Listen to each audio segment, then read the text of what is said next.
What would you do if you were driving down the interstate, towing your trailer, enjoying the beautiful scenery, and then bam, your tire blows out? A situation like this is not uncommon and has the potential to be life threatening. Find out how to protect yourself and your family from these types of scenarios. Welcome to RV Out West. I'm your host, Brooks. My Family of Four's base camp is located in the beautiful Pacific Northwest, and our RV adventures radiate out from there. Please grab a mug of coffee and join us as we discuss RVing around the American West. From sweet camping spots, gear and equipment, to tips and tricks, we've got you covered. We are RV Out West. One of the single most important parts of any RV to be continually monitoring is your tires. Whether they are on your motorhome, towable trailer, towed, or tow vehicle, they are your connection to the road. Joining us today is Tony Peterson, an expert on the subject and the owner of Outdoor Adventure Products. Tony, thank you so much for chatting with us today. You're welcome. Thanks for having me. So why don't you tell me a bit about yourself and kind of how you got involved in RVing and kind of what the draw was for you? As a family, we used to just be like the weekenders. You know, we had a 30-foot pole behind that we left up at a lake, and we went up there probably 3 times a month. And we loved RVing. The kids loved it. We had a boat, so we were always RVing. My wife had actually said, "Hey, let's go to this RV show." So, needless to say, we walked around and found some really, really nice fifth wheels and stuff that we were pretty interested in. Needless to say, we walked out of there with a 45-foot Road Warrior toy hauler. We boondocked in it. We went everywhere. We went to the Colorado River, the Green River, Flaming Gorge. We were boondocking with all of our friends constantly. It was amazing. That's how we got into actually pulling an RV and using it quite often. And then we moved, our kids all grew up and moved out of the house, and we had a house in Salt Lake. We had a house in Mesquite, Nevada. And now we had our third house that we pulled anywhere we wanted to. So we decided the market was good. We sold the house in Salt Lake and we moved to Mesquite, Nevada. Well, I had done construction and stuff basically my whole life, and came to Mesquite, Nevada, where it's kind of just a retirement community. Wasn't really much to do, but I had been talking to Tire Minder because we had done a trip back east because my daughter lived in Bethesda, Maryland. Her husband was going to medical school at Walter Reed. So we got on one of the forums and said, "Hey, what do we need to go cross country and travel?" And the first two things that they put on there was a GPS unit with your heights and lengths and weights and all that stuff, so you know where you should and shouldn't get off the freeways, and a tire pressure monitoring system. We bought the Tire Minder smart TPMS that went to my cell phone. We were driving on the crappy roads and we hit Illinois, and we hit this train track, and my Tire Minder went off for the first time. It didn't blow out my tire, but it put a huge gash in my tire. It had bounced my tire up so high that it hit one of the shackles or something and just split my tires open. But because it was such a pressure, it made my Tire Minder go off. We got off the side of the road, looked around, we couldn't see anything. All the tires still had air in it. Got back on the road, and it started going off again. So we're like, whatever, we'll get off at the exit. We took a turn and heard boom, like another tread or something had broken the tire. We walked around, still had air in all of our tires. And my mom was with us. She didn't fly, so she went to drive with us cross country because we were getting ready to have our third grandson be born.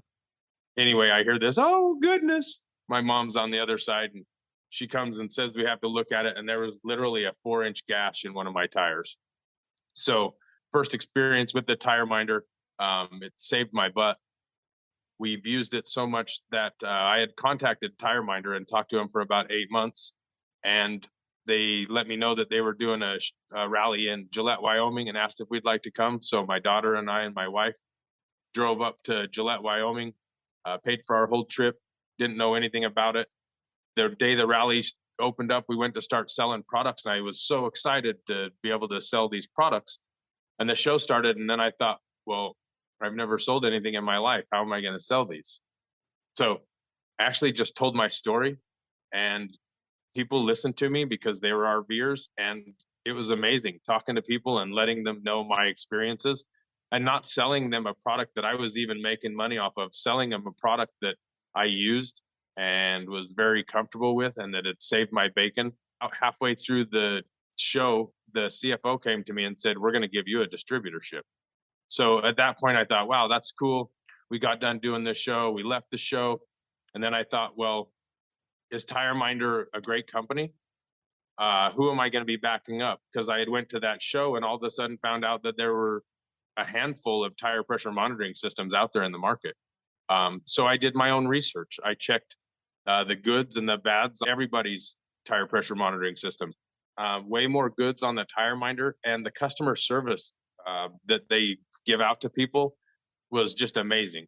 I couldn't see any other awards that anybody else was given, but Tire Minder at that point had like 6 years in a row through Motorhome Life magazine and Trailer Life magazine, and they were gold standard awards every single time.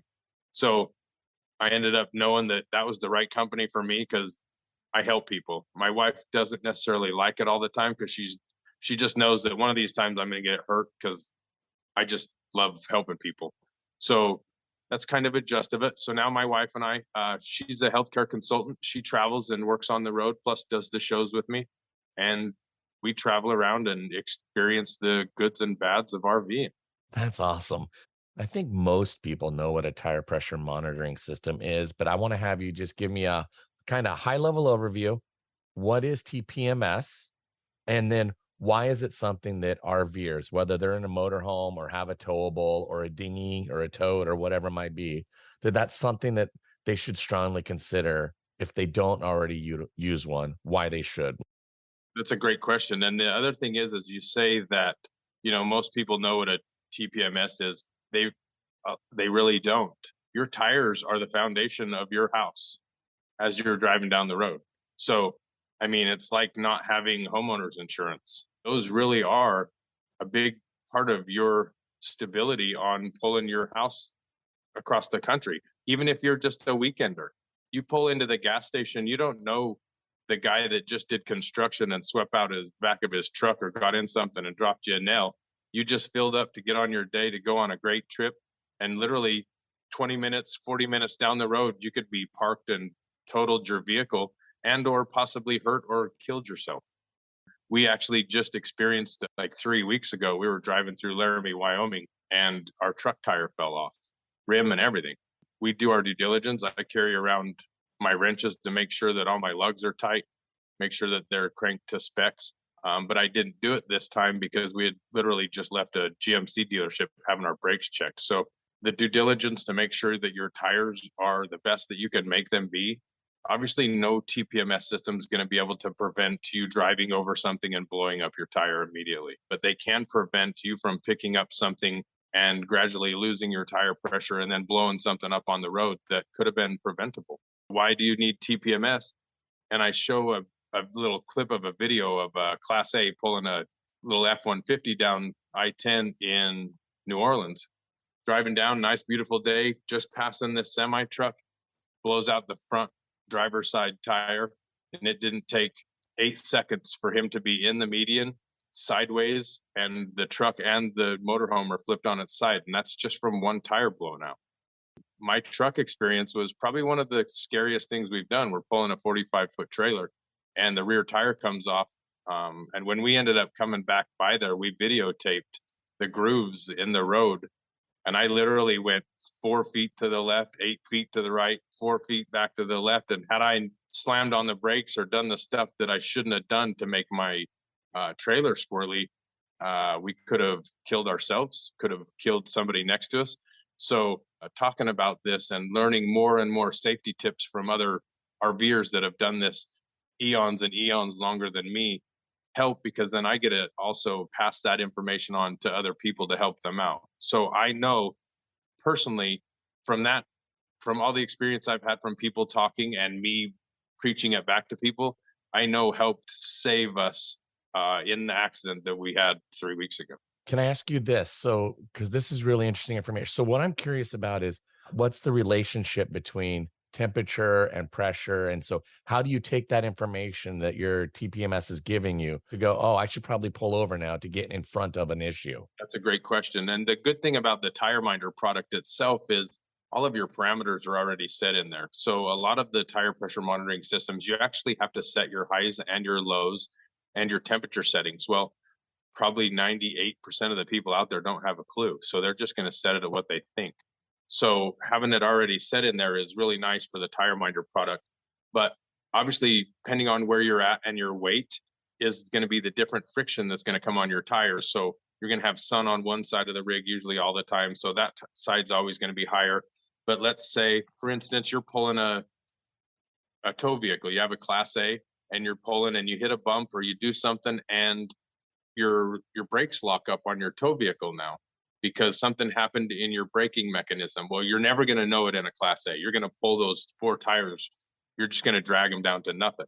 Well, at that point, the heat is now going to transfer from those tires that are dragging and locked up. It's going to come in and it's going to get above that parameter and you're going to know something's wrong.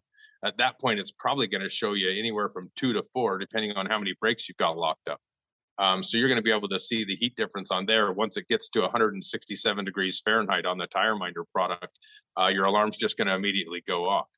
So whether it's your brake locking up, a travel trailer, for instance, one of your bearings start going out because you didn't get them greased properly, your heat is going to eventually start going through that hub and get into that tire. So then again, it can also prevent you from blowing out a hub. So you could possibly get out there. It might be damaged, but you might not have grease all over your trailer and you might not have lost your whole tire because your bearings and everything else just failed. So the hub fell off. You're driving with dualies, your inner or your outer dually is going to be low. You're never going to know that because the other tire is holding the pressure of that other tire and you just can't see it. The damages that it can do, the prevention that it can help you with is just, it's second to none. You had mentioned about the settings. Do those come from the factory pre-installed, the thresholds? So that's what I was saying before is the Tire Minder, all of the parameters are already set for you. For instance, if you lose 3 PSI in 2 minutes or less, you'll get a notification. If you lose 6 PSI between 2 and 10 minutes, you'll get a notification. If you lose 15% of the baseline pressure of any tire, or if any tire gains 20%, you'll get that notification. And then for the temperature, for instance, if you get any tire above 167 degrees Fahrenheit, you're going to get that first alarm.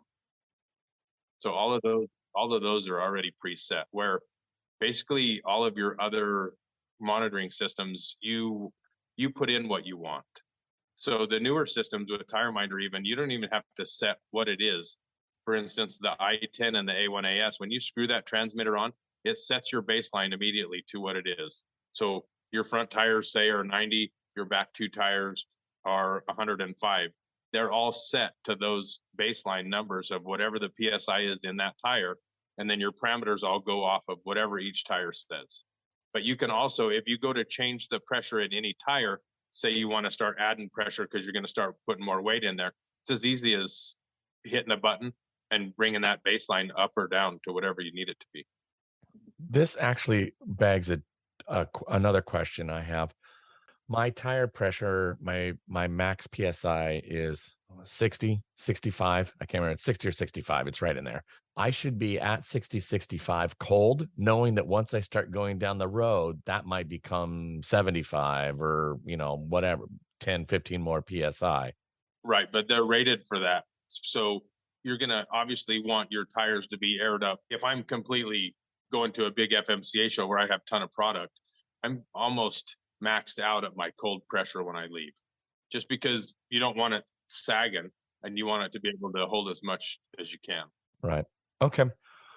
Let's start talking a bit about Tire Minder systems. So the one that I'm most interested in for my own personal self is the i10. I'm on your outdooradventureproducts.com site and I see our A1AS and there's the i10 and then there's the Smart TPMS. So pros and cons kind of between these 3 different models. Sure. So for your instance, the biggest con for yours would be the A1AS.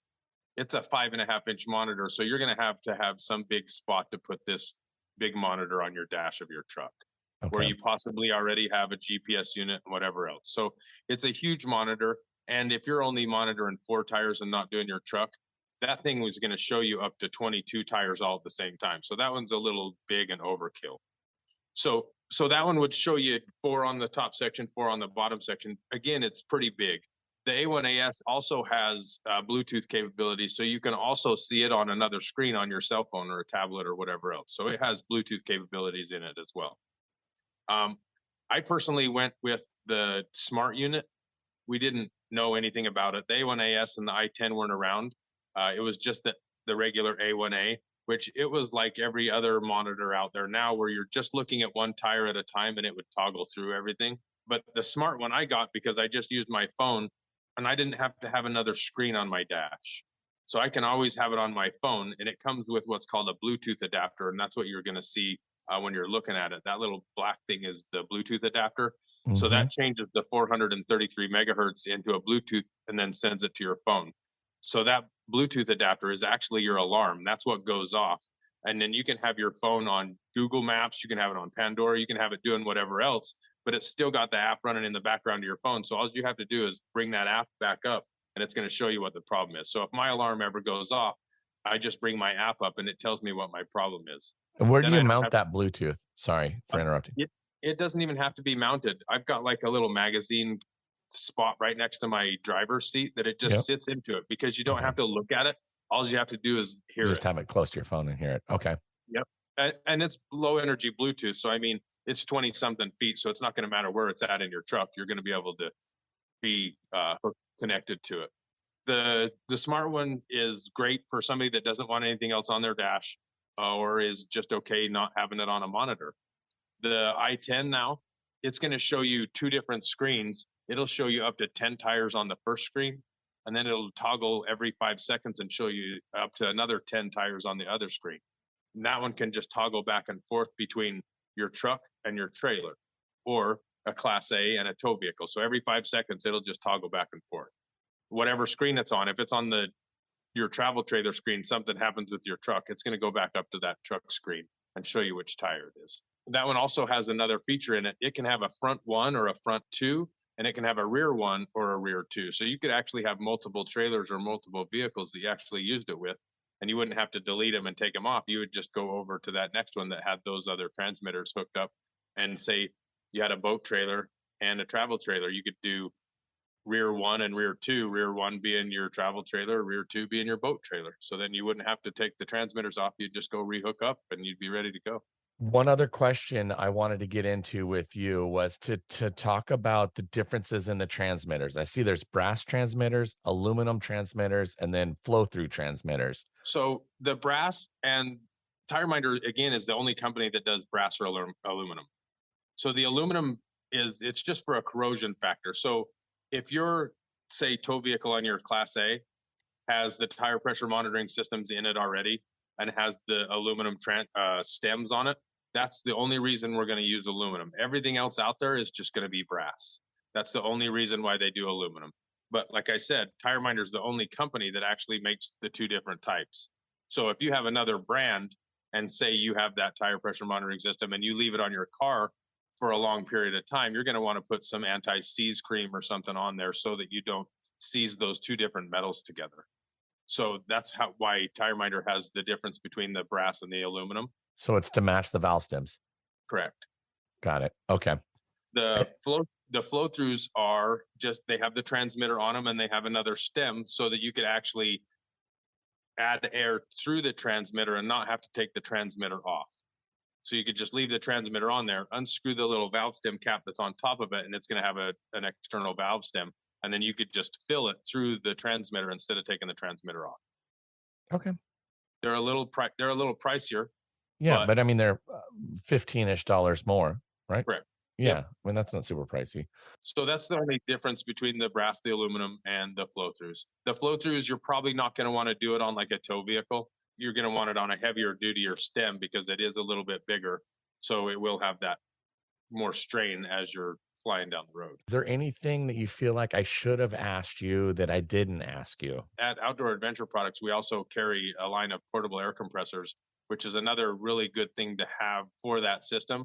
And I don't sell a bunch of different products. I'm basically about tire safety. So that's basically my two products that we sell, is tire pressure monitoring system.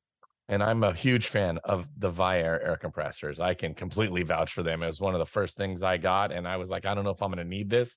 And that thing has saved my bacon in more than one situation. So, well, and as you've experienced so far, not having a blowout really, you only need a tire pressure monitoring system or an air compressor when you need it.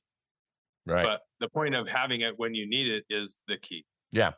You could also let anybody that was listening, they could put in, if they were to purchase from us, they could put in OAP5 on the coupon code. That'd help save them another 5% off anything at our website. You heard that first, folks. Tony, thank you so much. That's awesome. Yeah, not a problem. So where can people find you? Where can they follow along on social media? So we're at outdooradventureproducts.com is our website. We're Outdoor Adventure Products on Facebook and Instagram. Yeah, and then we just travel around. Just look on our site. You usually be able to see which shows we're going to.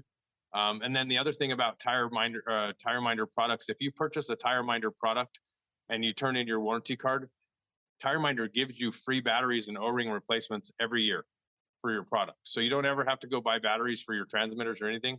It's all free battery replacements. So fill it out once a year, call Tire Minder for $5 shipping. They'll send you all new batteries and O-rings. No matter how many transmitters you have, all your batteries and O-rings will always be free. That's very cool. I didn't know that. That definitely is a cool customer service. Yeah. Well, Tony, thank you so much for taking the time out of your day to join us. I really appreciate it. Anytime. I'd love to join you again.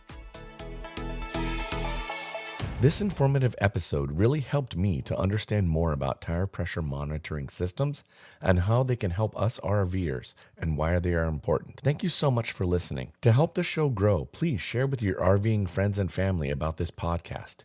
If you have an idea for a topic you'd like me to discuss, please contact me via rvoutwest.com. Our next episode is going to drop a few days early on Veterans Day. I had a great campsite conversation with an Army captain who was just getting into the RV life.